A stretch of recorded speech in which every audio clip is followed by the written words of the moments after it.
one of the things that I do with my clients is we go through a 30-second elevator pitch, right? Because it's very similar to having a media-friendly message because Sabrina, you're giving me 19 or 20 minutes, but the reality is if I were to go on the news right now and they would say, hey, Adel, can you talk to us about media strategies and marketing?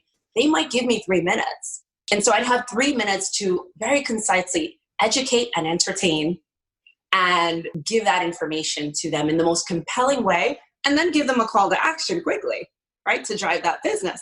So the message that you have in mind is really, really important. The next one is image and branding. And these are all things that we need to have in order to attract producers to us, in order to attract the media to want to cover our books, our events, our services, our companies, our practice, or want our expertise on TV. So image and branding, how do you portray yourself, not just physically, but also on your social media channels?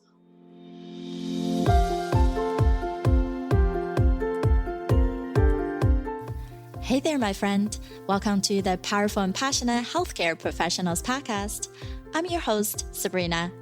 I am a cardiothoracic surgery PA with a background in public health and neuroscience. I'm also your peak performance coach. I had to say no to working extreme long hours where I was always on call and feeling exhausted, underappreciated, and undervalued, and said heck yes to a life and career that elevates my energy and passion without compromising my health and sanity. Now I'm on the mission to support ambitious healthcare professional like you with a demanding career to become a confident leader who are living purposefully and fulfilled to truly be both a powerhouse in your career and a passionate person in life. Let's start our journey today. Hi, my friend. How are you? This is your host, Sabrina. So today's episode is a special one, extracted from the virtual summit to power our healthcare professionals back in 2020, especially in the heat of pandemic, where we donate all the proceeds to the foundation at Cigna, where they had a fund to help those who has passed away, especially healthcare professionals, where they left their family behind. So this has a special meaning, and I hope you enjoy this episode. Now, if you wanted to be on the wait list for any of my in-person or virtual event coming up, go to sabrinarumback.com/summit. Without further ado, enjoy today's episode.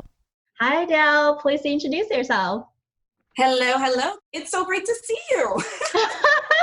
I know, right? I think it's so fun that even with the pandemic, we have technology. Yes, we can't go to conferences anymore in person. You start losing that.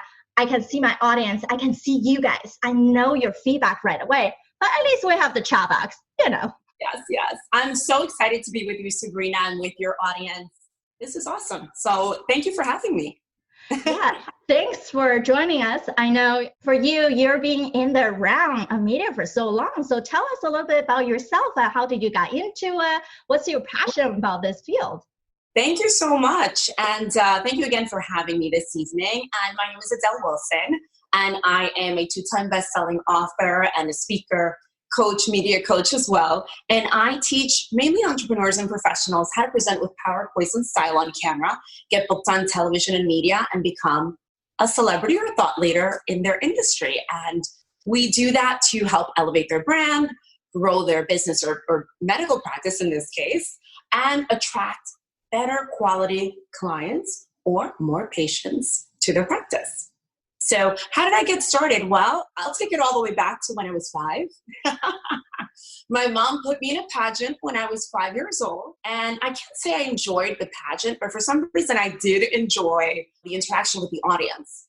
And so I realized very, very quickly that I enjoyed performing. From there, my mom put me in modeling school and acting classes, and I did plays. And then I started doing commercials and worked as an actress professionally in New York. Commercials and shows. I did 2 daytime dramas, One Life to Live, and All My Children, and lots of voiceover work, lots of TV work. I wasn't a huge fan. I love being on stage and I love speaking, but for some reason I wasn't a huge fan of live plays. So everything that I loved had to do with the camera. I never met camera I didn't love, so.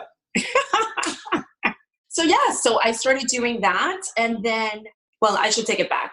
I went to college, then I went to graduate school, right? I went to NYU, and then I went to Columbia University for my master's degree in psychology, which makes a lot of sense with coaching and makes a lot of sense with character breakdowns when you're acting as well. And so did that. And once I graduated, I started hosting a show probably within a month, a bilingual entertainment TV show in New York. I speak Spanish fluently as well. And so did that. And I also love teaching. I mean, I went to Columbia University's Teachers College, and I always saw myself coaching and consulting and speaking.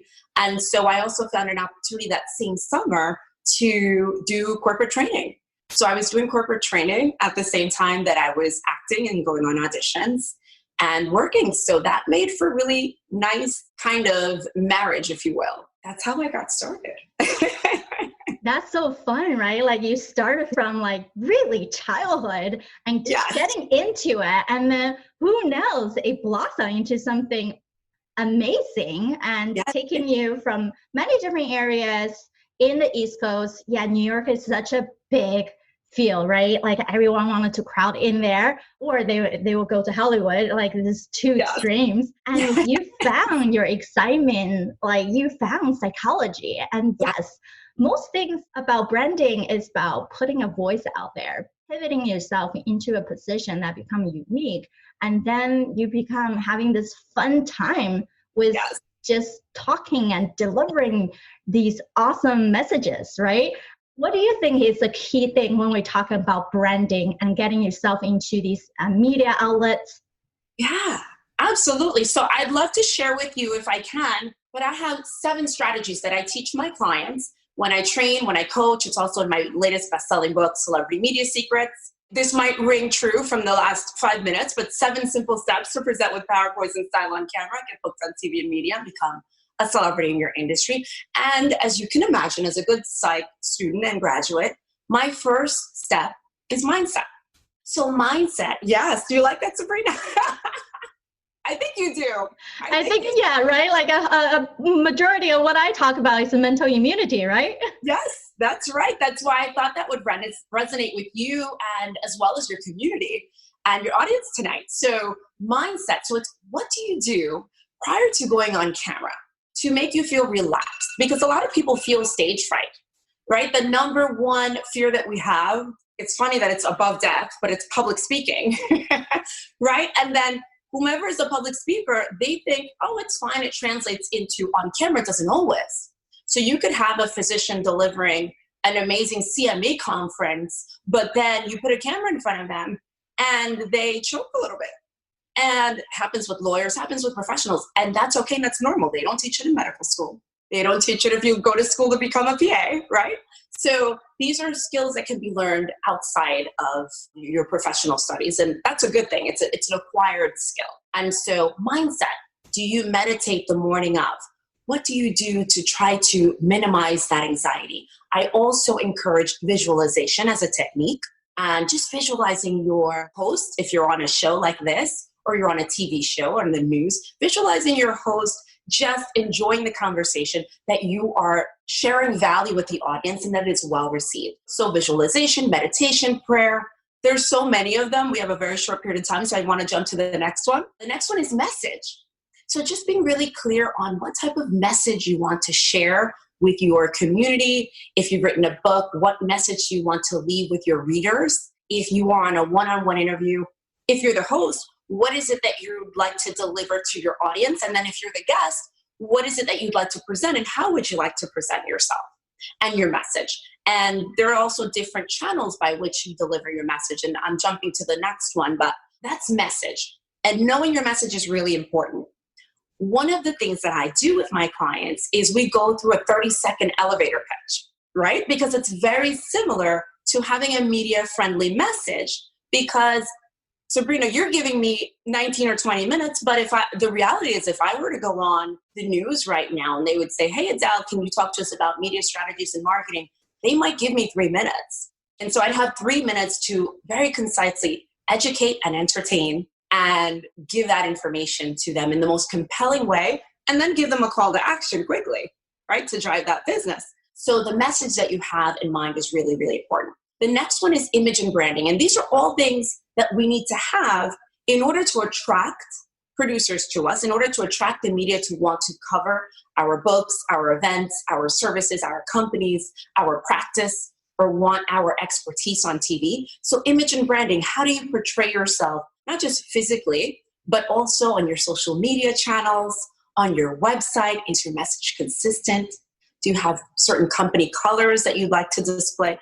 Yeah, I think so, because it's definitely important to not only think about our mindset, right? Like, where are we? Are we feel confident about our messages? How are we delivering that? And then that is really the message itself, right? Most people are hearing us and seeing us with that energy that they want get to you, not just what you tell them. I believe all of us would know in medicine, we tell patients a lot of stuff, and then it goes 1 year in, 1 year out.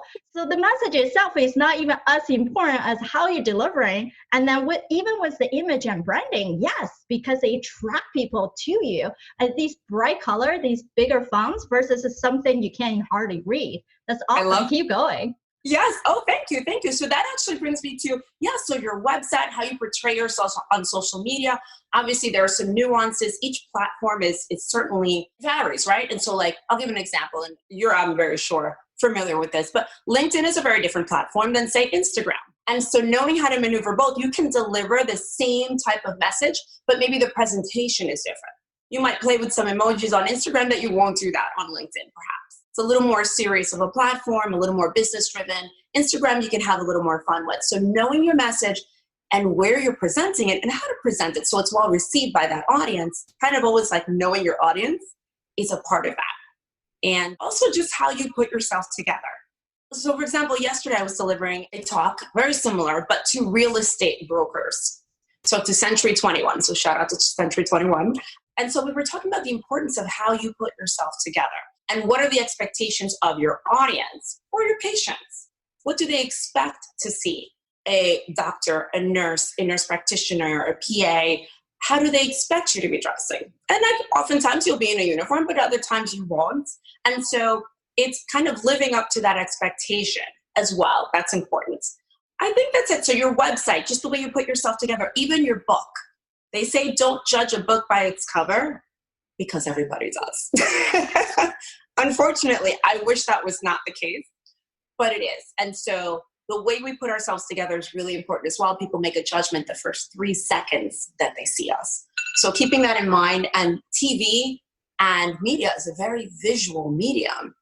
So it's very, very important, obviously, what's up here and what you're going to say. But the first thing they'll see is your image. So it's important to take care of that and be cognizant of that. So the next one is really important. It's media. So my 7 steps are either an M sound. I played a little bit with alliteration, or either an M or M sound. So mindset, message, image, media is the next one. And when I say media, we're talking about getting trained, right? So you want to be prepared to go on camera. Going on camera is not the same as speaking at a conference or delivering a training to 20 or 25 people or even 1,000 people. Something happens when a camera and lights are around, especially if you have a very big, if they called you to be on a big set, like a big TV show, and all of a sudden you have a 14-person crew, 3 cameras, 6 lights, and you're like a deer in headlights. What you don't want to be is like a deer in headlights, because you want to seem like this is what I do all the time. Yeah, just natural. And you want to be able to connect with the camera, just like you're talking to your best friend. So all of these techniques that I'm speaking about will help you there. But getting a media coach is really, really important. So that person can train you in the way to put your message together in a media-friendly way, that you can have a 1 minute, a 3-minute version. And then, of course, if you're on a longer video podcast, or if you're on a virtual summit like we are today, you might have a little bit of a longer time to convey your message. And so all of those things a good qualified media coach can show you and they can teach you about. Also, you asked the question or you mentioned in the beginning about attracting media to you, right? And how do you get producers to become interested in your brand or your business, or to want to cover your story or to have you on their show? And one of the things you want to have media assets. Now, what do I mean by media assets? You want to have professional headshots. So it's nice if you have a friend, a neighbor that likes, they have a hobby and, they're like, Sabrina, let's take your picture. But that's great. That's good practice. But I would say take it to the next level and elevate a little bit more and enlist a professional photographer, someone who's experienced, that you've seen their work, that you respect their work as well. And so what you want to have is that photograph. I would say do a whole entire session, but you can have one branded photograph that you use across different platforms so that people, when they see you, they recognize you. Oh, that's Sabrina, that's Adel, that's Marie. And so one recognizable branded headshot. Maybe you use that same headshot on your book cover, if you have a book as well, on your website. And you use it in your talks, and maybe you have a poster of yourself when people go to, finally, when we're allowed to do real in-person events, maybe you have that big poster at the front of your event when people sign in, that sort of thing. So that's one media asset, your headshot. Then the other one I would also recommend is something called a sizzle reel. Have you heard of that before? It's also called a demo reel. Yes? So a demo reel or a sizzle reel, the best way to describe it is almost like a video resume. Again, the second media asset and there's a number of them, but these are the best ones that you really want to have. So you want to have your headshot, so you have a professional photograph, and then you want to have what's called the sizzle reel, which is like a video resume, if you will. So you might be thinking, Adel, well, how do I get a video resume? I've never been on video. I've never been on camera. Well, there's a number of ways. If you've been on camera, I'll take a step back. If you've been on camera, if you have been on a video podcast or you've done a YouTube video, well, you can compile a number of those clips together. And a sizzle reel should not exceed, say, 3 minutes. Really, the sweet spot is 1.5 to 2 minutes. If you have a ton of experience, it might go to that 3 minutes. What's good about a sizzle reel is you'll have clips of yourself on the summit. Then you'll have a clip of yourself maybe on YouTube. Then you'll have another clip of you being interviewed. Then maybe you have something from the local news that you have a clip, and you string those together, and you do that professionally, and you can present that, and you can present it on stage prior to going on stage in lieu of someone introducing you, or in addition to someone introducing you. Hey, coming to the stage now, Adel Wilson, best-selling author, but before she comes on stage, take a look at this. And so it would be my sizzle reel, and I do use that often when I do my own virtual summits, and sometimes when I do my interviews and it's a longer form, like an hour, I would use that. And so I would recommend that as well. And then a third one really quick, is just to do business videos. So sharing your expertise and your knowledge so that producers, when they go to your website or they go to your social media, they already see, oh, wow, Sabrina really knows what she's talking about, because you're doing a series of these 1 or 2 minute videos. I would say try to keep them short because people have a short attention span, but 1 to 2 minutes. And just talking about whatever is your area of expertise. If you're a cardiologist, if you're a PA in cardiothoracic medicine, or if you're a dermatologist, if you're a nurse practitioner in neurology. So I don't know, whatever the expertise is yours to know, but to demonstrate that you know what you're talking about through talking about it. Demonstrate it through actually demonstrating it. So another one could be through your book. And I'm on my 3rd book now, and I also help my clients publish books as well. But having a book really says, this person knows what they're talking about. Let's bring them onto our show. And it also keeps it interesting. You have a prompt to show, and you have more information to get into if that's what they want to, if the host so decides. And so those are a few media assets that I think are really, really good to attract the media to you. And one other part I'd like to answer before I jump to the other 3. So if there's a particular show that you'd like to get on, you're watching TV and you're like, I think I could be on CNN, or I think I could be on Fox News, or I think I could be on local news. It's interesting if you see someone having already covered your subject, and then when the credits roll, pay attention to who the producer is of that show and try to get in touch with them. Send them an email. By the way, this was a great strategy that was provided to me by a good friend of mine. Her name is Adrienne Lopez, and she was the former head of CNN, HLN, when it was HLN and CNN together. And I interviewed her for my book, Celebrity Media Secrets, and I loved that strategy. Just looking at the credits, trying to reach out to that person, but don't reach out to that person unless you have your media assets in place, because it's one of the first things they will ask if you have a sizzle reel. They want to see you in action. It sounds a little bit like the chicken or the egg, but if you enlist a good quality media coach, like for example, I offer all of these media assets for my clients. They come to the studio for the day. Apart from doing the coaching, they walk away with their sizzle reel, their headshots, their business videos, as well as a signature interview that helps to brand them. So that's really, really important. And then the next step is marketing. So it's where do you distribute your message? Alluded a little bit to that when we were talking about image and branding, but your marketing is really important. If you don't have marketing in place, you don't have a practice. If you don't have marketing in place, it's like the engine. It's like a car without an engine. So that's marketing. Then momentum is, hey guys, once you get trained, once you put all of these things in place, you will begin to progress. Opportunities will come your way. Just say yes. Say yes to the opportunities that come your way. Obviously, you want to make sure that you're on brand with that. And then the last piece, the seventh piece to my Celebrity Media Secret System is make a difference. Make a difference with your celebrity, with your level of thought leadership, with your level of expertise. Now it is time to bring attention, like you are, Sabrina, to a cause, to a charity, to something you believe in, and bring some publicity to that as well, because it's not just about us. It is also about how we help humanity. Those are my 7 steps. That's awesome. I know Adele has her book, and then something that goes along with the 7th step is her celebrity media book. And then you can actually get a free copy. She is sending those out. And then I believe is to text Media 101 to 33777. Perfect. Correct? That's exactly right. Awesome. And then before Adele jump off, really quickly, we ask our speaker to do a quick reflection. We're all experts, but we're all needing to have more self-aware in our life. So as every day we have got on with our speakers, they gave us a 30-second reflection on the assessment they took. So what was your biggest takeaway from your assessment?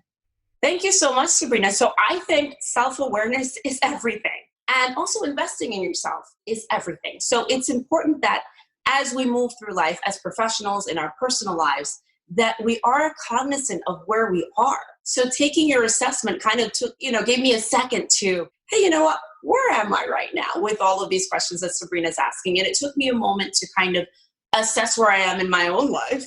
And that was very, very helpful. And I think a lot of things have changed in an interesting way, of course, due to the pandemic. And I think we've all been home more than we've ever wanted to be. And there's a lot of time for reflection. So I think that just helped to highlight it. And I appreciate you bringing that to the table and allowing us to do that as speakers. So thank you. Thanks for sharing your time and knowledge with us. All right, my friend, how did you love this episode?